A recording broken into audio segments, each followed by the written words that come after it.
c'est pas pour toi, ouais. Pardon. Yeah.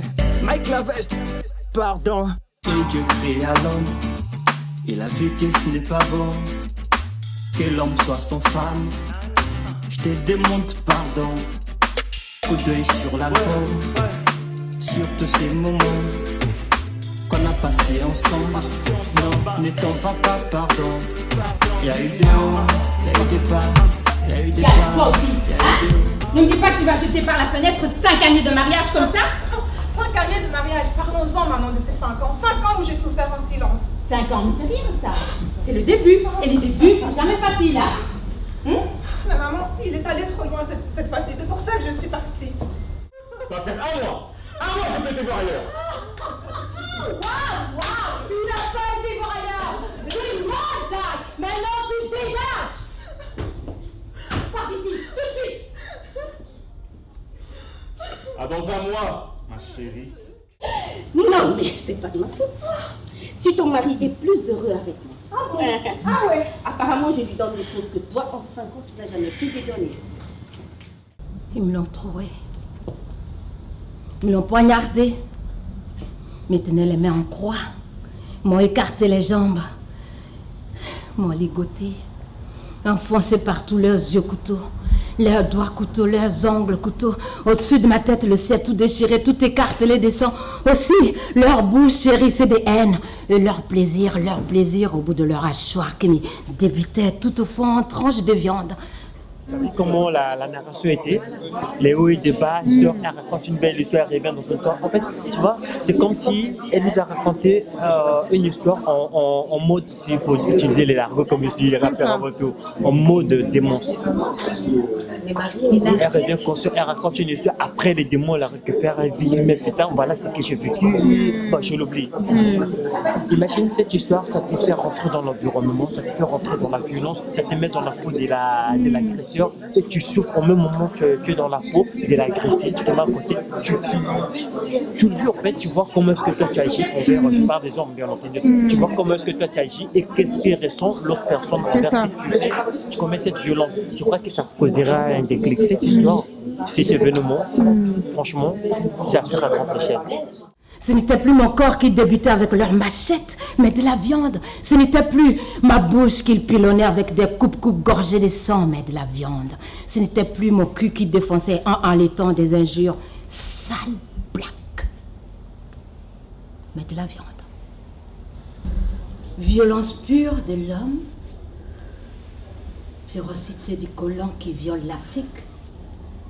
C'est une pièce un peu coup de poing, je l'ai voulu comme ça, surtout quand c'est joué dans l'entièreté un coup de poing, il y a quand même un peu d'humour au début. Bien sûr, oui. Et à la fin, il y a une sorte de, comment dirais-je, de réconciliation avec la vie, après avoir été au centre vraiment de la mort, émiettée. Elle dit j'étais une viande. Tout à fait. Et il y a une résurrection, parce que bon, il faut être optimiste, même si le viol est une monstruosité. Ça vaut vraiment la peine de venir parce que on a nos a priori et on ne sait pas à quoi s'attendre en venant ici.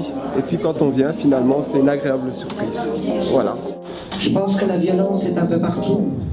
Quand j'ai commencé à travailler dans ce centre, j'étais très surprise parce que je ne pensais pas qu'il y avait autant de violence en Belgique. On a peur de perdre quelqu'un, mais à un moment donné, quand vous avez peur de la personne, ça devient autre chose. Et donc, c'était tous des signes qui commençaient à s'installer. Je commençais à avoir peur de lui quand j'allais m'entraîner, ce que je mettais, parce que, je peux le signaler, il m'interdisait de m'habiller d'une certaine façon. Ça commençait petit à petit. Je me rappelle, je vais prendre des moments forts, ce moment où je devais préparer une compétition, où j'allais au jeu de la francophonie. Et il avait déchiré mon passeport. Et j'étais pas au courant. Alors ce jour-là, j'ai cherché mon passeport, j'ai pas trouvé, il a cherché avec moi, sans problème. Il me dit ma chérie, écoute, pas de problème, moi j'ai pas vu ici, tu as vu dans mon sac? Non, écoute, t'as pas besoin d'aller à cette compète, tu t'étais forte. Je dis mais j'ai besoin de ce passeport parce que je dois passer en compétition, c'est une équipe nationale, je peux pas les laisser comme ça. Et j'ai commencé à pleurer. J'ai appelé ma soeur, je lui ai dit je trouve pas mon passeport. Et ma soeur déjà avant, ma soeur avait des doutes sur lui. Elle m'a dit, t'es sûre que vous êtes deux dans cette maison? Est-ce que c'est normal que ton passeport, Je lui ai dit, je ne sais pas. Je ne sais pas. Alors j'ai commencé à pleurer, mais j'ai continué mes recherches. Et mon instinct m'a dit, Fanny va à l'extérieur, au balcon de l'appart. Et voilà, je suis allée au balcon et j'ai trouvé mon passeport dans la poubelle, tout émietté. Et je suis revenue, je lui ai demandé c'est quoi ça. Il m'a dit c'est pas moi. Il s'est mis en colère, il m'a jeté, il m'a violentée et je suis partie. C'est dingue parce qu'on oublie ces histoires-là.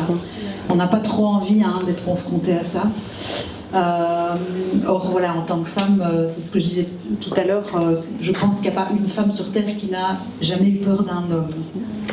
Toutes les femmes, qu'elles aient été battues ou pas, ont eu à un moment donné la peur d'un homme et la peur parfois même de mourir. Donc voilà. Mais ce qui, je trouve, est très poignant, et ici il y a deux hommes politiques, qui est à retenir, c'est l'appel à l'aide de ces femmes qui n'est pas entendu. Et ça, ce n'est que la problématique de ces femmes-là, c'est qu'elles ne sont pas entendues. Et il y en a qui portent 18, 20, 26, 27, 40 plaintes, jusqu'à ce qu'on les tue, ou qu'on les poignarde, qu'on leur mette un coup de couteau, comme mademoiselle l'explique. Donc je pense que ça, c'est vraiment le nœud du problème. C'est qu'il faut qu'on soit dans l'écoute de ça. Alors au niveau politique, mon groupe politique, j'avais envie de parler de 4 axes très importants. L'une des premières raisons pour lesquelles les violences peuvent arriver aux femmes, vous savez c'est laquelle ? Non, ma grande.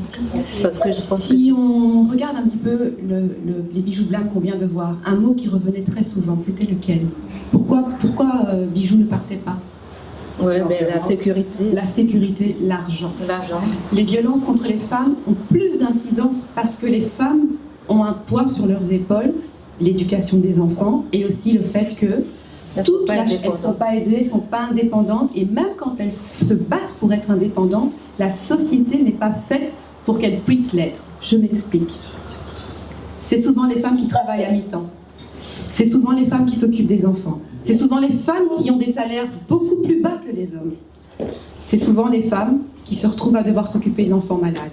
Et donc, au niveau politique, c'est sur ces petites choses-là qu'on peut pouvoir agir pour aider ces femmes à être indépendantes. Il faut savoir que quand ces femmes arrivent dans notre centre, la première chose, c'est qu'on est à l'écoute. On essaye de voir leur situation financière qui souvent est à zéro, parce que malheureusement, voilà, le mari a un petit peu cloisonné autour d'elle. Donc heureusement, il y a le système du CPS.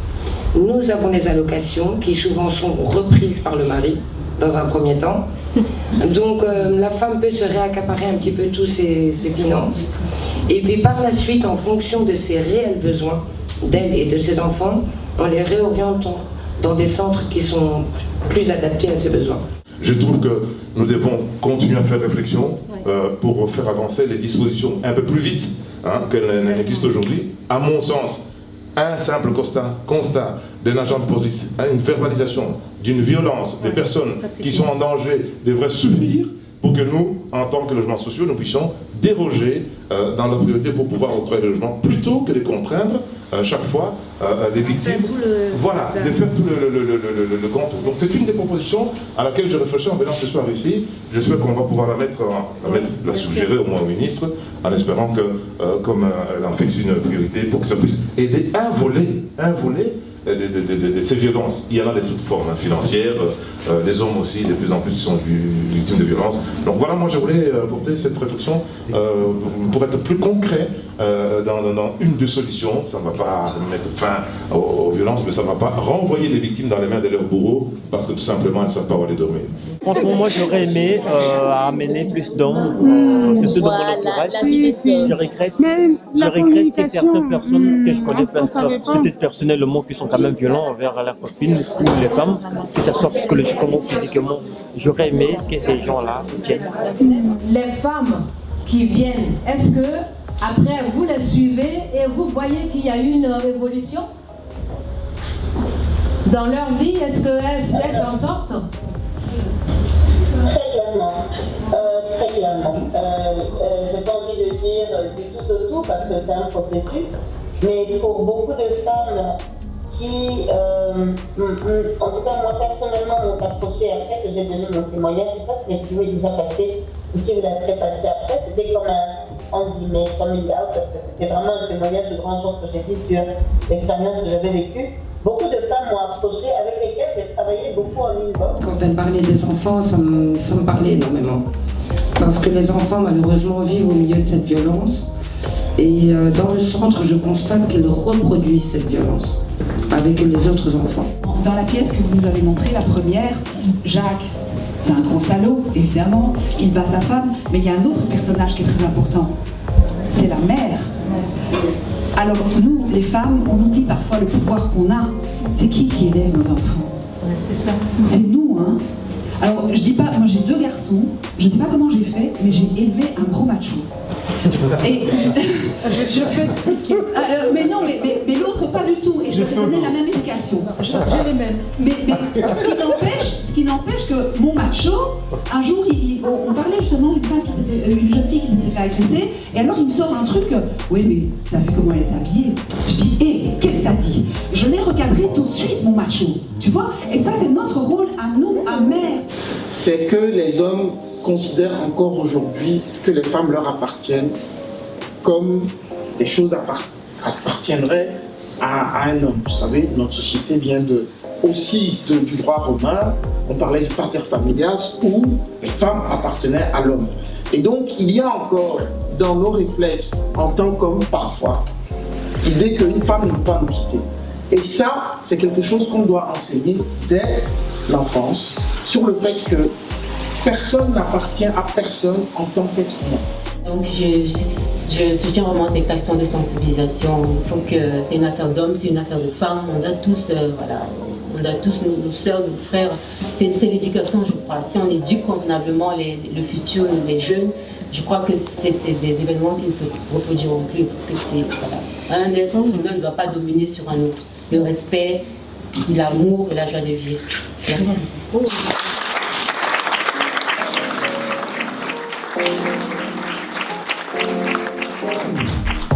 On parle souvent de victimes, etc. Et puis l'agresseur c'est le méchant, mais le méchant n'est pas le méchant pour rien. Ça ne vient pas de nulle part. Il est aussi victime lui-même de sa construction identitaire. Il est aussi victime de ce qu'il a poussé à devenir agresseur. Et souvent les agresseurs, pourquoi ils sont agresseurs? C'est parce qu'ils ont un besoin de contrôle. Un besoin de contrôle, c'est parce qu'ils ont peur, justement. Ils ont peur des choses qui changent autour d'eux. Ils ont peur de ne pas avoir de cadre. C'est des enfants qui peuvent avoir grandi dans un foyer instable, dysfonctionnel, qui ont aussi été témoins de violence et qui pensent que c'est une manière c'est sécurisant en fait de reproduire ce qu'on connaît. Et c'est leur seule manière de communiquer, de se sentir respecté, de se sentir regardé, considéré. Donc c'est aussi un échappatoire, c'est aussi une souffrance d'être agresseur. Donc il y a comme la praxis qui aide aussi les agresseurs comme les agressés à s'en sortir.